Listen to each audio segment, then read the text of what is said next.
আচ্ছা, অফিসে নাকি ছুটিতে?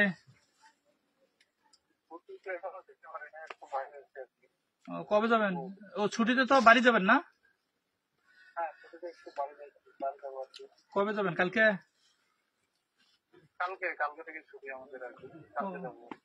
তো আসেন, একটা জিনিস একটু মাথায় দিয়ে একটু মাথায় ঢুকে রাখেন। আমি ইঞ্জিনিয়ারের সাথে কথা বলবো না, এক্সচেঞ্জের সাথে। ওই যে থেতরাইতে ছোট্ট একটা ওই যে বেলি ব্রিজ দেওয়া লাগে, একবার অবস্থা খুবই খারাপ মানুষদের, খুবই অবস্থা খারাপ এখন তো। হ্যাঁ হ্যাঁ, খালের না, মেন রাস্তা আছে, রাস্তার উপরে খাল, দুই সাইডের পানি টানি যাতায়াতের জন্য বৃষ্টি হলে অবস্থা খারাপ হয়ে যাবে।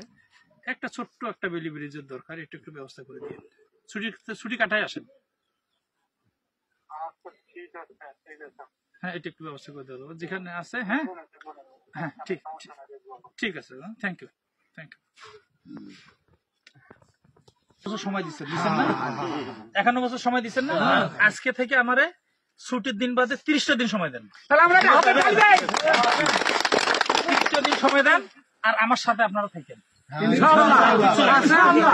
আমার সাথে আপনারা থাকেন। আমি এটা ওই যে কথা বললাম, আপাতত বেলি ব্রিজটা ওইটা আমরা একটা ব্যবস্থা করি, যাতে লোকজন আমাদের দেখা যাচ্ছে ভাই, এই বেলি ব্রিজটা হলে এখানে আমরা যে লোকগুলি আছি, যদি রাস্তার কাজ নাও হয় আমরা তো 200 বছর বাঁচবো না। বেলি ব্রিজটার লাইফ আছে 200 বছর।